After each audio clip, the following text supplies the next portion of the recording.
Boy, it's really struggling. See how it sits on the surface? It's really fighting me.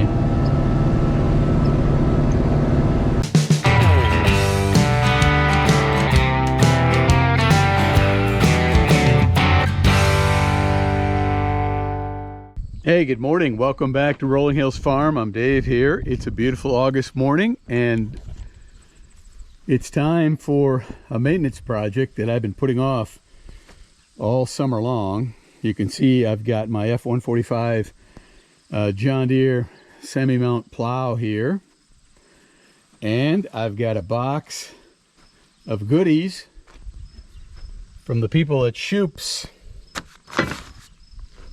and these are new plow bottoms and shins for the plow. Clearly this plow was not performing last fall the way we wanted, so I need to rebuild the working parts of the plow.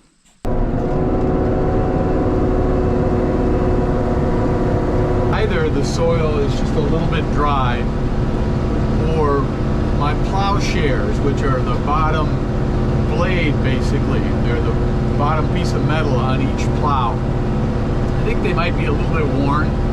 So there I had a little trouble getting the plow back in the ground. So that's an indication that the soil is dry here. So I came back around and I'm going to stop and drop the plow. You can see I just sort of skidded over the top here. And that's what I'm talking about, I think, when I say my plowshares are a little bit dull. Boy, it's really struggling. See how it sits on the surface?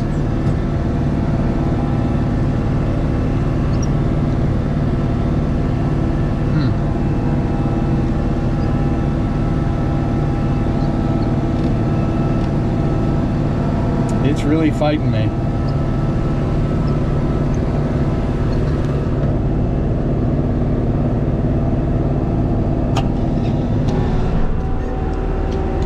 Well, I'm gonna have to go try that again.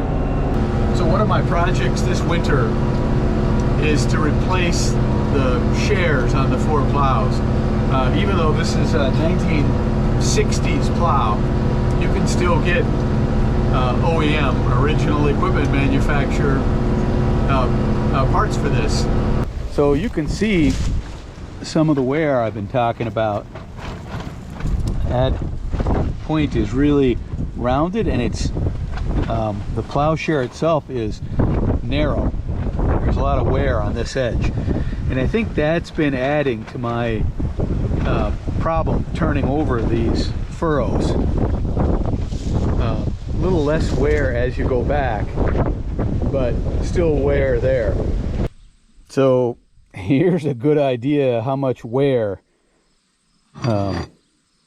was on these plow bottoms. This is the number 1 bottom off the plow. You see it's about 2.5 inches wide, and the front is really worn right off. And here is the replacement, about 4.5 inches wide, with a nice sharp edge on it. That's how much pulling this plow through the ground has worn that steel right down.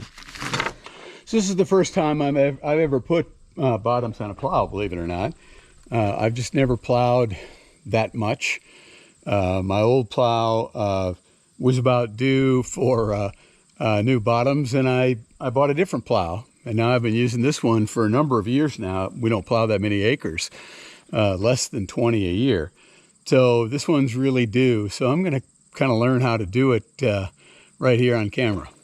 All right, let's see any way to do this without getting down on the ground. I've got some blocks up there just to make sure this plow doesn't come down on top of me, which I bet would be an unpleasant experience.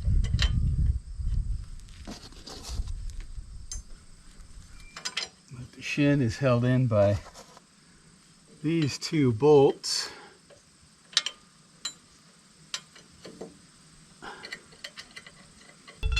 So let's get these babies in here.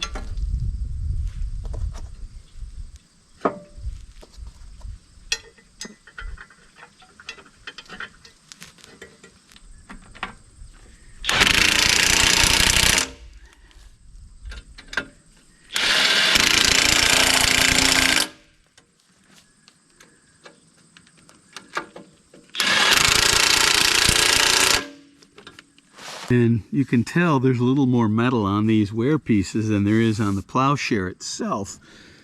But I don't know. The guys who know plows better than me will probably tell me there's something else I'm supposed to be doing. But this seems to be doing the job to me. The proof, I think, will be in the plowing. So I'm going to get the rest of these bottoms off. How bad the point is on that one.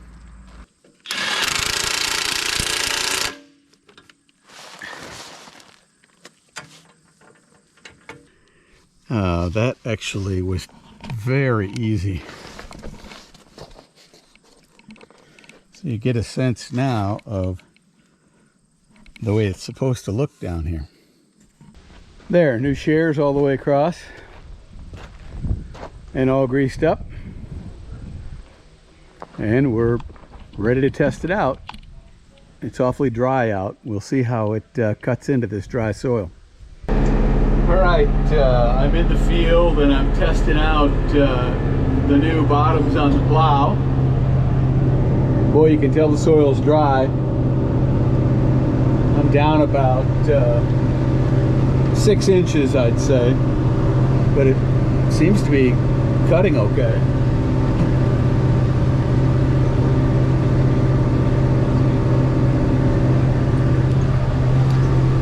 One of the concerns is in plowing when it's this dry, obviously, is wear on the new plow parts, on the old plow parts. But this is one of our lower fields, and sandy up on that hilltop, but perennially wet down here. And so I'm hoping that it'll be wet enough that I can get this field plowed without a problem.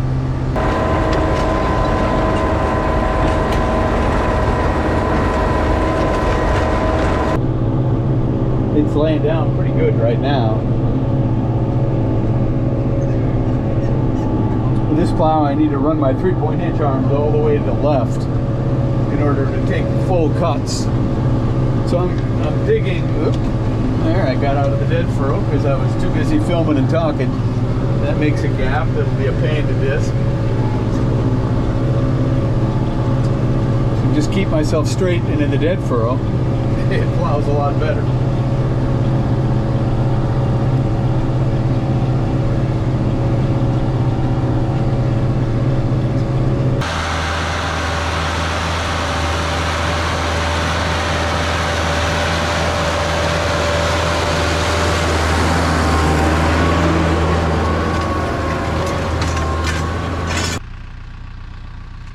There's a sense of the depth I'm plowing. Every once in a while I get a blowout like this where it doesn't roll over, and I'm not exactly sure what the reason is for that, but for the most part, even as dry as it is out here, the soils, or the plow is laying the soil over pretty smoothly.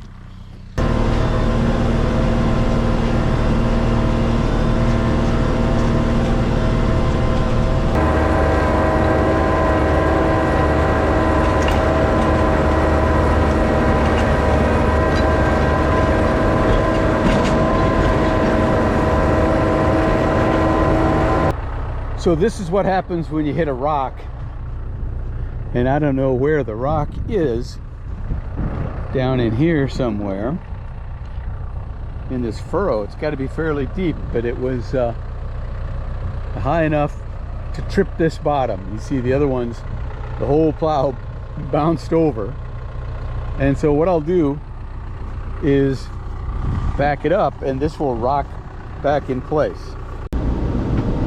And you'll see that bottom just fell right back into place.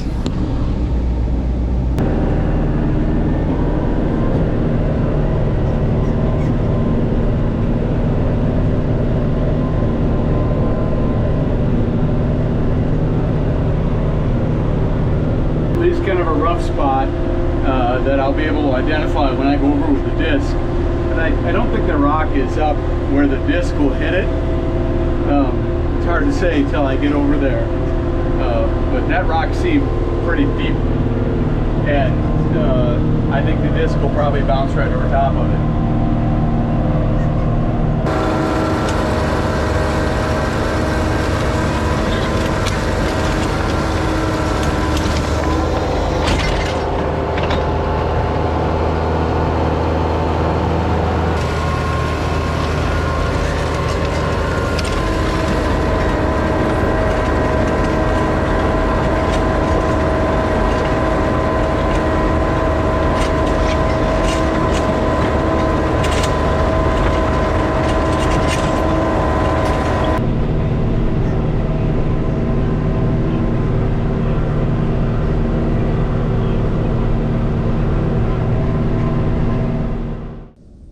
Well, the plow worked great with its new shins and shares. Hope you learned a little bit about moldboard plows. I know I did.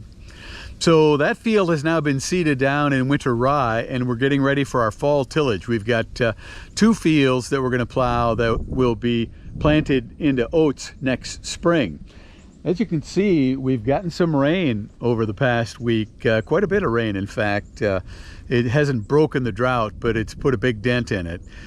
We hope you'll come along when we do our fall tillage, and thanks for watching. We'll see you then.